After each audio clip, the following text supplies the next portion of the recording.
Hello, everybody. If you're listening to this podcast, I'm sure that you have been betrayed. And that's why I've done this book, How to Survive It. I think betrayal is probably one of the hardest human things to cope with and to survive. And you're not to feel bad about yourself if you're really struggling with it. The feelings that you have with betrayal are unbelievably strong, and they take a long time to dissipate. It might take you months, years, decades sometimes to get over things.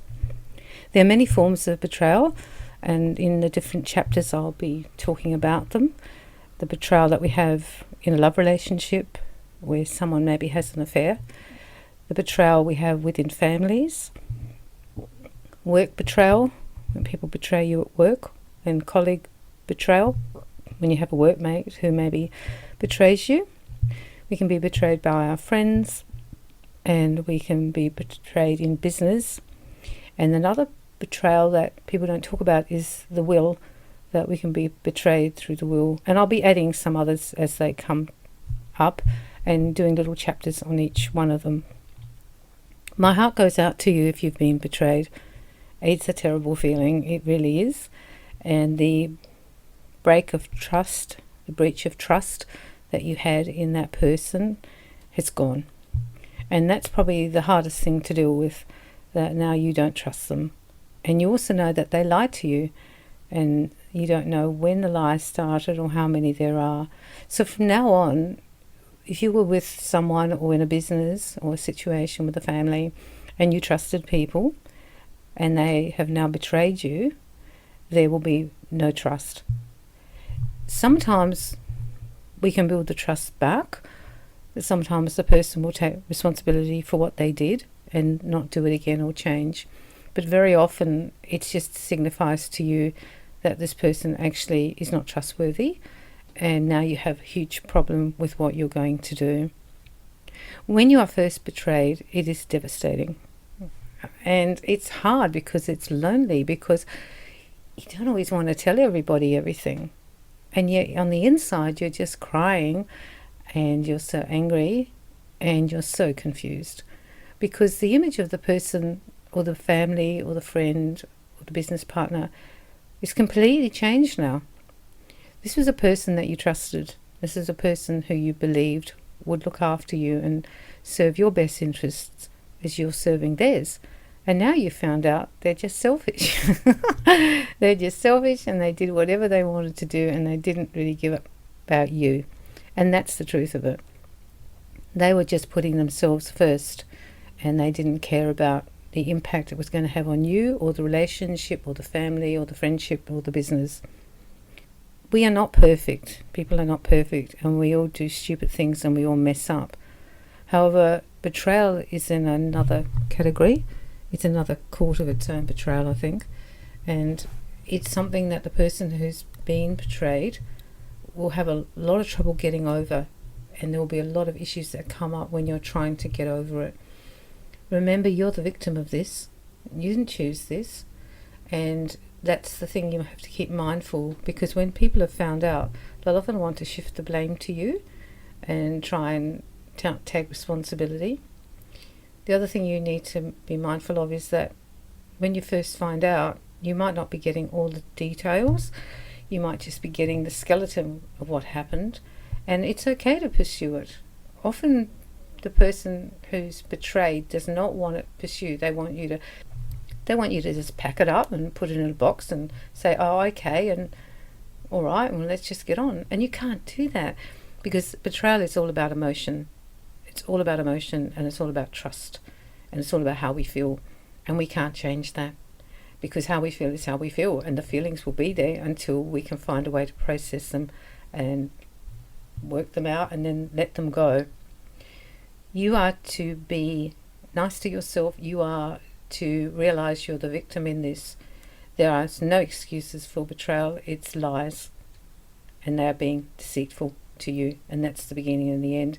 And even if they want to blame you and say, well, I had to do it because of this, this and this, at the end of the day, they could have just come and spoken to you, and you could have sorted it out.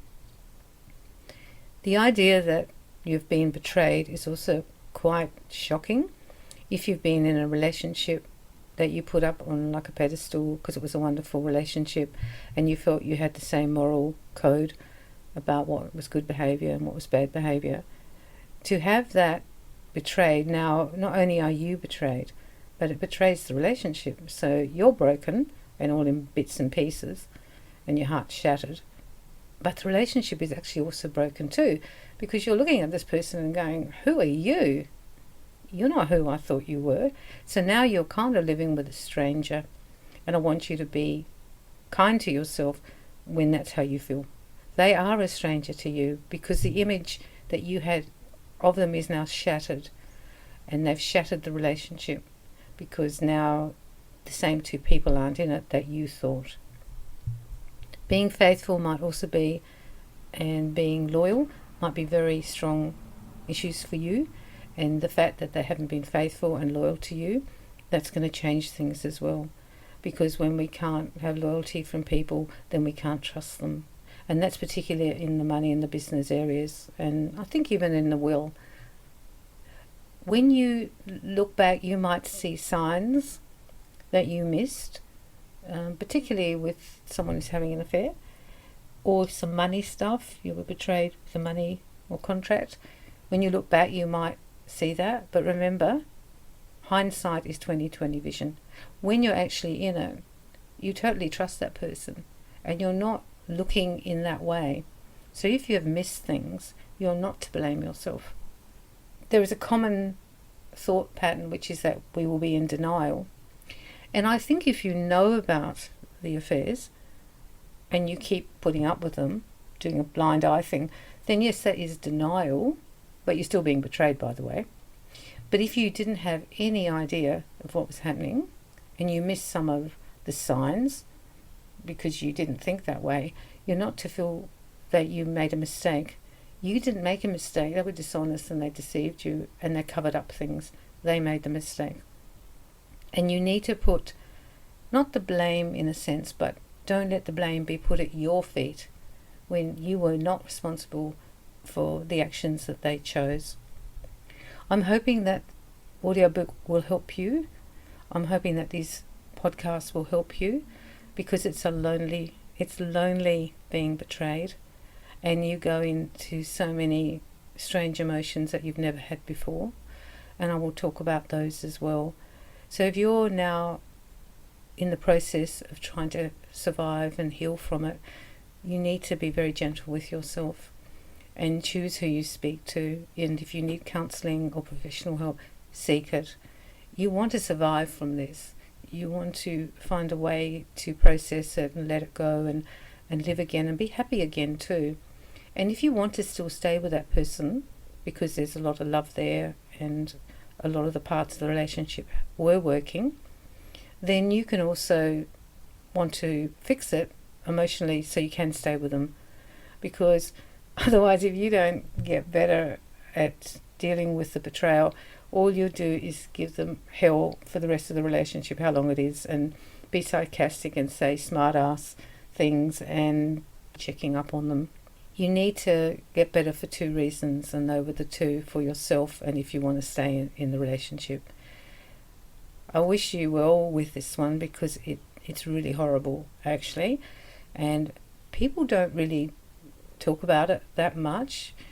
People are kind of, it's a bit like abuse. People are kind of uncomfortable when you talk about it, particularly if they know you as a couple or they know the family or the friend.